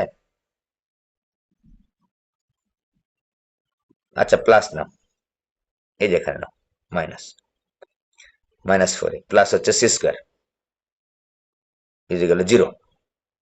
তার মানে দেখো তো, এটা একটা এক্স এর দ্বিঘাত সমীকরণ পেয়েছে। একটু যদি এখানে স্পষ্ট করে লিখে আবারও, m square x square plus 2mc minus 4a into x plus c square. আগে বলেছি যে x1 আর x2 সমান না হলে কিন্তু স্পর্শক হবে না। এখানে y এর কথা আনতেছি না, কারণ এই সমীকরণের মধ্যে y নাই। এটা সমীকরণের মধ্যে দুটো x পাবো না? হ্যাঁ, দুটো x পাবো। কারণ কি, x এর একটা দ্বিঘাত সমীকরণ, x1 পাবো, x2 পাবো, দুটা পাবো। তো x এর দুটা মান পাবো, x এর দুটা মান যদি আমি এখানে বসায় দিই, y এর মানটা আমরা পেয়ে যাবো। x এর দুটা মান যদি এখানে বসে, y এর মানটা পেয়ে যাবো। তো x এর দুটা মান আমি পেতে চাচ্ছি, x এর একটা মান পেয়ে যাচ্ছি, x এর একটা মান পেতে চাচ্ছি, মানে x1 এবং x2 সমান সমান পেতে চাচ্ছি। x1 is equal two x2 মানে কি, এই দ্বিঘাত সমীকরণের মূল দ্বয় কিন্তু সমান হয়ে গেছে। মূল মানে কি, সমাধান। সমান যদি হতে চায়, তাহলে এই সমীকরণের নিশ্চয়কের মান শূন্য হতে হবে। নিশ্চয়কের মান শূন্য হতে হবে। x1 is equal two x2, বা স্পর্শক হওয়ার জন্য আমার শর্ত হতে হবে। ছেদক হওয়ার জন্য কোনো শর্ত নাই, স্পর্শক হওয়ার জন্য অবশ্যই শর্ত দিতে হবে। শর্তটা কি, এই সমীকরণের দুইটা মূল আছে, মূল দুইটা সমান হতে হবে, আর দুইটা মূলের সমান হওয়ার জন্য এই সমীকরণের নিশ্চয়কের মান শূন্য হতে হবে। আমরা ওই দ্বিঘাত সমীকরণে পড়ে আসছি, দ্বিঘাত সমীকরণে পড়ে আসছি, তাই না? তাহলে এই যে দুটার মূল যদি শূন্য হয়, তাহলে কি হবে, b square minus 4ac is equal to 0 হতে হবে। এই বি আর এই বি কিন্তু এক না, বি বলতে কিন্তু বুঝাচ্ছে এটা সিম্বলিক বি, প্রতীকী অর্থে বি ব্যবহার করছি এখানে। এখানে তো আমার সমীকরণের মধ্যে এ বি আছে, ওই এ আর এ কিন্তু এক না। এখানে হচ্ছে বি কি, এক্স এর সহগ, এক্স এর সহগ তাহলে কি, 2mc minus 4a square minus 4 into a. A মানে কি, এ মানে হচ্ছে এক্স স্কয়ারের সহগ এম স্কয়ার, আর সি মানে কি, এখানে সি মানে কনস্ট্যান্ট পদ, তাহলে c square is equal to 0। এখানে আমি যদি লিখি 4 m square c square minus 2 into 2mc into 4a plus 16a square minus 4m square c square is equal to 0। এই যে 4m square c square space কেটে যায়, তাহলে পেলাম 4 দুগুণ 8, 8 এমসি এ এমসি, তাহলে আমরা পেলাম হচ্ছে 8 এমসি এ। 4 দুগুণ 8 দুগুণ 16 রে, 16 MC A, 16 MC A is equal to হচ্ছে 16 স্কয়ার। এই একবার সাজায় লিখলাম, বা এ ইজ ইকুয়াল টু এমসি পাবো। এটাই শর্ত। আমাদের পরীক্ষায় আসে, তাহলে আমরা এই শর্তটা সরাসরি বসাই দেবো, এগুলো বের করার দরকার নেই। এইটা শিখে রাখো, অবশ্যই শিখে রাখো, এই ডেরিভেশনটা শিখে রাখবো আমরা। পরাবৃত্ত, অধিবৃত্ত যা কিছু আছে সব জায়গায় এইভাবে কিন্তু আমরা স্পর্শবিন্দু যদি মনে না থাকে আমরা বের করতে পারি। কথা কি বুঝাইতে পারছি? যদি বের করতে না পারি আমরা, বা মনে না থাকে শর্তটা, তাহলে আমরা পরাবৃত্ত, অধিবৃত্ত, বৃত্ত যত ধরনের বক্ররেখা আছে, টোটাল সকল বক্ররেখার ক্ষেত্রে কিন্তু এটা খাটবে। সকল বক্ররেখার ক্ষেত্রেই কিন্তু এটা খাটবে, সকল বক্ররেখার ক্ষেত্রে এটা খাটবে। ওকে, এটা গেল আমার এ ইজ ইকুয়াল টু এমসি। তখন স্যার স্পর্শ বিন্দু কত হবে? স্পর্শ বিন্দু স্থানাঙ্ক বের করার জন্য আমাদের দেখো তো y is equal to mx plus c আছে না, এখানে বসায় দিব। এখানে স্পর্শ বিন্দু আমরা বসানোর জন্য আমরা কি করব, আমরা প্রথমে হচ্ছে স্পর্শ বিন্দু যদি বের করতে চাই, আমি এটা স্পর্শ বিন্দু স্থানাঙ্ক যদি বের করতে চাই, এই শর্তটা হচ্ছে সমীকরণে বসায় দিতে হবে এখানে। হ্যাঁ, এখানে বসায় দিলে আমরা পেয়ে যাবো এক্স এর মান। এখানে দিলে আমরা এক্স এর মানটা পাবো, এক্স এর মানটা আমরা পাবো। এক্স এর মান কত পাইছে এরা? এ ভাগ এম স্কোয়ার পাইছে। তাহলে এক্স ইজ ইকুয়াল টু এ ভাগ এম স্কোয়ার, আর এই এক্স এর মান যদি এখানে বসাও তাহলে আমরা পাবো হচ্ছে 2a ভাগ m। এটা একটু মনে রাখলে মনে হয় ভালো হয়, এই একটাই একটু মনে রাখতে বললাম। তাহলে স্পর্শ বিন্দু এটা, এটা হচ্ছে স্পর্শ বিন্দু। যদি মনে না থাকে তাহলে এই যে ইজিক্যাল টু এমসি এখানে বসায় দিও। যে সমীকরণটা পাইছি আমরা বসায় দেবো, সময় থাকবে আমাদের সিকিউ এর জন্য, অনেক সময় থাকবে। মুখস্থ করে একটু কষ্ট করে এইটা, এখন পর্যন্ত একটাই মুখস্থ। তাহলে এ ভাগ এম স্কোয়ার কমা হচ্ছে 2a ভাগ m, এ ভাগ এম স্কোয়ার 2a ভাগ m। আচ্ছা, এবার একটু স্টাইলিশ মুখস্থ করি যে এইটা শর্ত আবার কি, এটা পরীক্ষা আসে না, তারপর লিখে দিচ্ছি। y is equal to y square equal 4x এর শর্তগুলো পেলাম আমরা, তাই না? যে এর শর্ত হচ্ছে স্পর্শকর শর্ত। y is equal to 4x পরাবৃত্তের y is equal to mx plus c স্পর্শ করার শর্ত আমরা স্টাডি করলাম এতক্ষণ পর্যন্ত। এইবার যদি হয় similarly x square is equal to 4ay পরাবৃত্তে, হ্যাঁ, পরাবৃত্তে x y is equal to m x plus c, এটা কিন্তু x y is equal to m x plus c স্পর্শ করার শর্ত। তো একটু মনে রাখি, স্পর্শ করার শর্ত হচ্ছে এখানে minus a m square, c is equal to কত? মাইনাস এ এম স্কোয়ার, এভাবেই বের হবে। আর স্পর্শ বিন্দুটা দেখো, স্পর্শ বিন্দুটা মনে থাকার কথা, ওটা যদি মনে থাকে, এখানে এ ভাগ এম স্কোয়ার আছে না, এখানে এ এম স্কোয়ার হবে, আর এর উল্টা যাবে, যেহেতু উল্টা এক্স স্কোয়ার, তাহলে 2a ভাগ m মনে হয় এখানে। এই 2am না, এটা আগের জায়গায় চলে আসবে গুণ আকারে 2am, আর এটাও গুণ আকারে পরে যাবে am স্কোয়ার। দেখো তো, আমি আমার মতো করে একটু বলার চেষ্টা করলাম আর কি। কারণ এটা তো y square is equal to 4x, এটা x square is equal to 4a, উল্টা না, এটা x অক্ষের উপর একটা y অক্ষের উপর। তাহলে এখন দেখো তো, যখন আমি একটু মনে রাখার জন্য স্টাইল বলছি, যে এটা যদি আমি এই পাশে নিয়ে আসি 2am ভাগ আকারে ছিল গুণ আকার দিয়ে দিব, এই যে 2am, আর এটা এই পাশে নিয়ে যাবো, মানে y এর জায়গায় নিয়ে যাবো, a ভাগ m স্কয়ার ভাগ আকারে আছে গুণ আকার দিয়ে দেবো am স্কয়ার।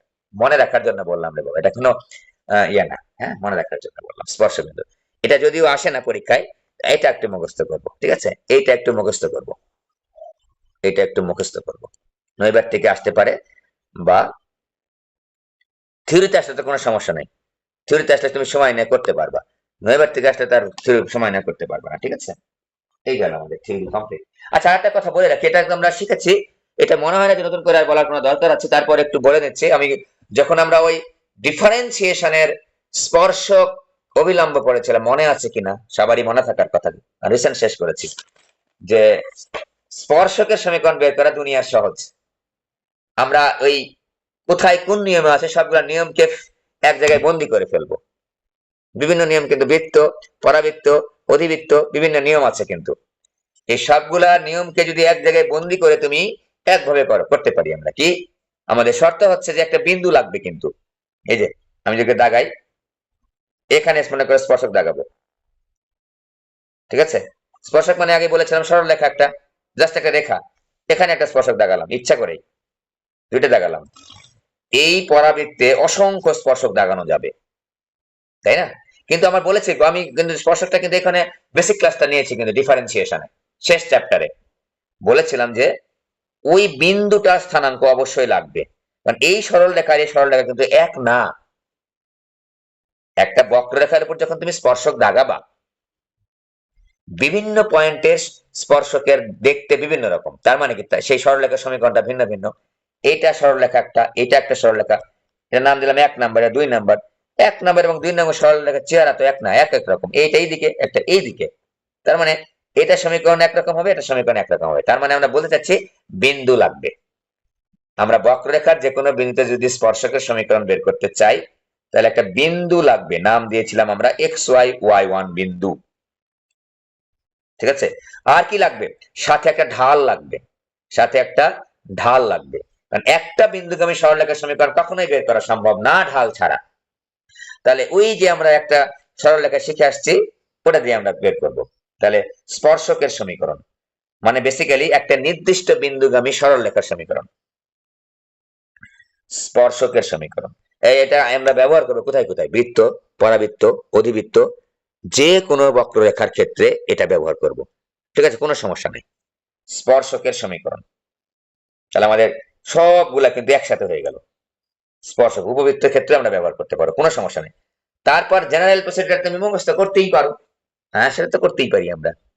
স্পর্শকের সমীকরণটা বের করছি, y square is equal to 4x দাও, তুমি যে কোনোটা বের করতে পারো, কোনো সমস্যা নাই। ঠিক আছে, তারপরে মনে রাখার স্টাইলটাও শিখে দিব।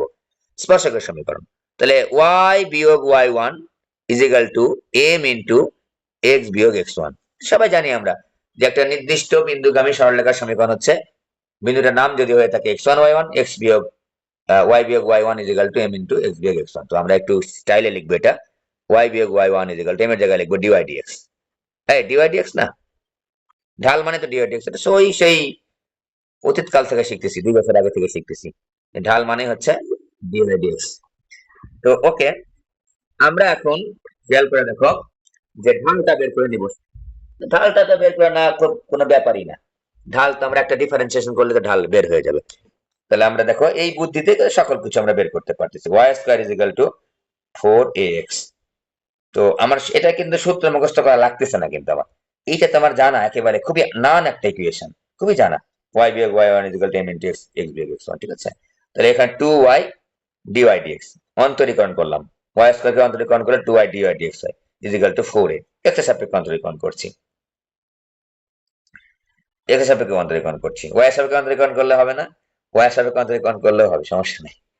আমার তো ডিওয়াই ডিএক্স দরকার, তাই আমরা ওয়াই এর সাপেক্ষে অন্তরীকরণ করলাম। তো আমার ডিওয়াই ডিএক্স যেহেতু দরকার, ডিওয়াই ডিএক্স লিখে ফেললাম। 4a ভাগ হচ্ছে 2y is equal to 2a divide by y। তো ঢাল আমি বলেছি যে কোন ঢাল, এই y square is equal to 4x এর সব কিছু ঢাল বের হয়ে গেল, তো যে কোনো বিন্দু ঢাল বের হয়ে গেছে, এটা জেনারেল ঢাল বের হয়েছে। তো আমি এখন বিন্দু লাগবে না, যে বিন্দুতে আমি স্পর্শকের সমীকরণটা বের করে চাচ্ছি বা সরলরেখার সমীকরণটা বের করে চাচ্ছি, ঠিক আছে, সেটার ওই বিন্দুতে ঢালটা বের করতে হবে। তাহলে x1 y1 বিন্দুতে বিন্দুতে ঢাল বা ডিওয়াই ডিএক্স, ঢাল dy dx is equal to 2a is equal to y1, y এর জায়গায় y1 বসবে, ওই বিন্দুতে ঢাল বের করতে হবে আমার। আমি তো এই বিন্দুতে ঢাল বের করলে হবে না, আমার ওই বিন্দুতে স্পর্শক বের করতে চাচ্ছি, ওই বিন্দুতে ঢাল বের করতে হবে। ওকে, এটা এখন এখানে বসায় দিব আমরা। তাহলে আমরা বসায় দিলে কি পাচ্ছি? y বিয়োগ y1 ইজ ইকুয়াল টু, ঢালের মান হচ্ছে 2a ভাগ y1 ইন্টু এক্স বিয়োগ x1। এইটুক করে আমি কিন্তু অঙ্ক কমপ্লিট করে ফেললাম। তারপর তুমি যদি একটা ফরম্যাট নিয়ে আসতে চাও, সেটা নিয়ে আসে দেখাচ্ছি। অঙ্ক কিন্তু আমার কমপ্লিট। যে কোনো একটা সরলরেখা, যে কোনো একটা বক্ররেখা দেওয়া থাকবে, এখানে বক্ররেখার নাম হচ্ছে y square is equal to 4x। সেই বক্ররেখার যে বিন্দুতে তোমাকে স্পর্শক দাগাতে সমীকরণ বের করতে বলবে, এই যে পর্যন্ত আমার কমপ্লিট হয়ে গেছে, আমার কমপ্লিট। আমি যখন সূত্র আকারে মুখস্থ রাখতে চাও, তাহলে এই সূত্রটাকে একটু সাজা গুজা দেখাচ্ছি, আমার কিন্তু কমপ্লিট। ঠিক আছে, যে কোনো ক্ষেত্রে আমাদের অঙ্কে এখানে আমরা সাজা গুজা আছে সমীকরণ আকারে এটা প্রকাশ করে ফেলবো, কারণ সব মান আমার জানা, এখানে সব মান আমার জানা। তো আমি একটু লিখছি আবারও, ওয়াই বিয়োগ y one is equal to 2a ভাগ y1 ইন্টু এক্স বিয়োগ x1। ওকে, তাহলে এখন দেখো তো আমি একটু গুণ যদি করে দিই, y1 বিয়োগ y1 square is equal two 2ax বিয়োগ হচ্ছে 2a x1, 2a x1। ঠিক আছে, তো এটা আমরা পেলাম, এটা আমরা পেলাম। আমরা কোন ফরম্যাটে নিতে চাচ্ছি? y1, y গুলো এক পাশে রাখি, হ্যাঁ, y1 y1 is equal two, আচ্ছা কাটে, কোনো কিছু কাটে রে, 2ax, 2ax, আমাদের কি ভুল হয়েছে কোথাও নাকি? y1 স্কয়ার, দেখো আমি দেখাচ্ছি, এই যে খেয়াল করো, y square is equal to 4ax। তাহলে এই পরাবৃত্তটার উপর কি x1 y1 বিন্দু নাই? পরাবৃত্তের উপর কি x1 বিন্দু, যেখানে স্পর্শক তুমি দেখাচ্ছ সেটা তো ওই পরাবৃত্তের একটা বিন্দু, হ্যাঁ x1 y1 বিন্দু, আমি তাহলে লিখতে পারি না y1 square is equal two 4ax1, হ্যাঁ অবশ্যই লিখতে পারি।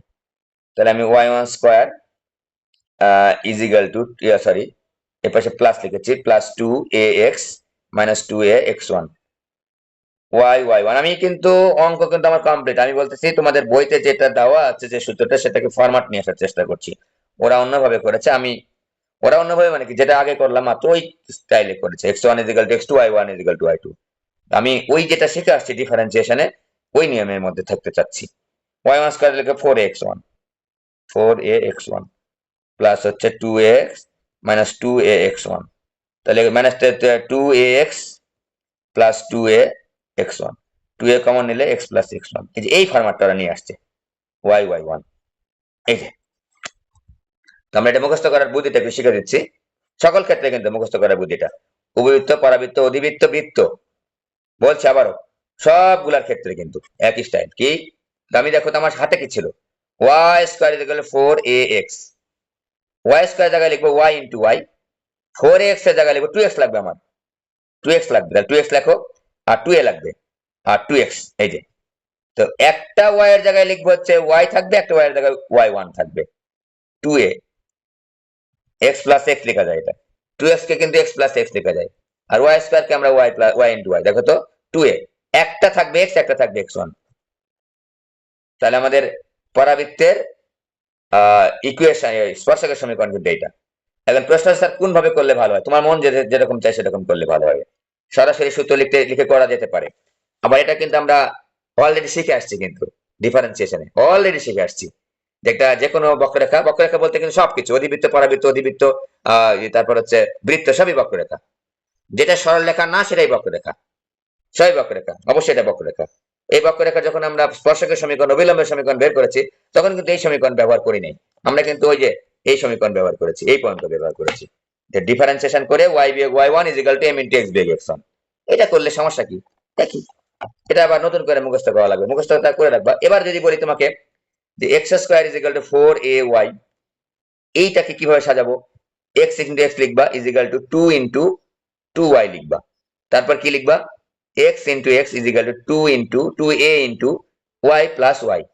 তাহলে এই দুটোটাকে সাজায় লিখবা, কিন্তু এইটুক লেখার পর লিখবা অতএব স্পর্শকের সমীকরণ। এটা কিন্তু স্পর্শকের সমীকরণ না, এটা তুমি সাজিয়ে নিয়েছো, এইটা তুমি সাজাইছো তোমার মনে রাখা স্টাইল করে নেওয়ার জন্য, আর অন্য কিন্তু কিছু না। এটা কিন্তু স্পর্শকের সমীকরণ বলে তারপর এভাবে লিখবা না, প্রথমে সাজাবা, বইতে যেভাবে থাকে থাকুক, এভাবে সাজাবা, এটা কিন্তু স্পর্শকের সমীকরণ না, এটা আমি সাজাবো যে এরকম আছে, এরকম এই যে সাজায় নেওয়ার পর এই পর্যন্ত সাজাবো, সাজানোর পর লিখবো যে স্পর্শকের সমীকরণ, স্পর্শকের সমীকরণ, স্পর্শকের সমীকরণ কি, এবার লিখবো x(x1) is equal to 2a into y plus y1, এরপর লিখবা, সাজাইছি তারপর লিখছি, এই যে সাজাইছি তারপর লিখছি, এই পর্যন্ত সাজাবা। তখন প্রশ্ন সাজায় গুজায় লিখতে পারো, তোমার যদি মন চায় যে এইভাবে সাজায় গুজায় এইভাবে লিখবো, অথবা তুমি স্পর্শকের সমীকরণটা এইভাবে লিখতে পারো, y বিয়োগ y1 is equal two m, কারণ আমি তো এখান থেকে নিয়ে এসে কি তোমাকে কিন্তু এটা প্রমাণ করে দিয়েছি।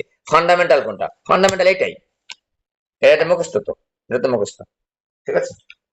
এই গেল, আমাদের আরো একটা প্রবলেম আছে, সেটা হচ্ছে খুবই কনসেপচুয়াল একটা প্রবলেম, সেটা হচ্ছে আমরা দেখাবো, অবশ্যই দেখাবো এটা, আমি চাচ্ছি না যে এখান থেকে কোনো টপিক আমি বাদ দিই, প্রত্যেকটা জিনিস দেখাবো, আশা রাখছি।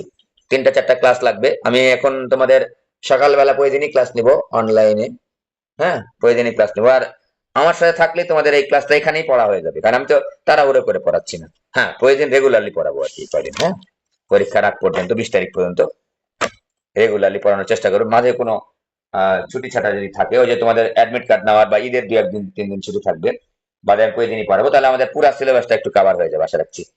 আচ্ছা, ওই এইটা কিন্তু দেওয়া থাকে যে উপকেন্দ্রিক যে লম্ব আছে না, ওই লম্বের 2 প্রান্তে স্থানাঙ্ক দেওয়া আছে, চট্টগ্রাম বোর্ড 23 আসছে, এটাও আমি দেখাবো, এটা আমি একটা করে দিব একটা অঙ্ক, এই যা পড়েছি এটা থেকে হয়ে যাবে আশা রাখছি।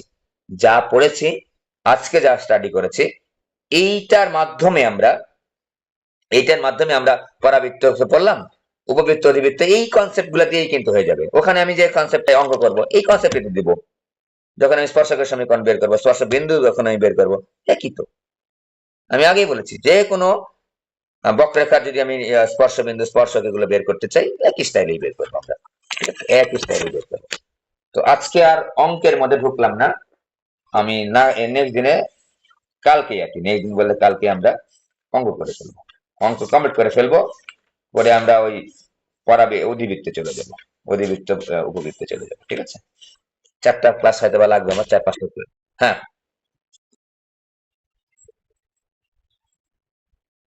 শাহিনবাগেতে সবাই চলে গেছে বাসায়, দু একজন আসছে নাকি, আমি থাকবো না মনে হয়, কেউ আসলে পড়াবো।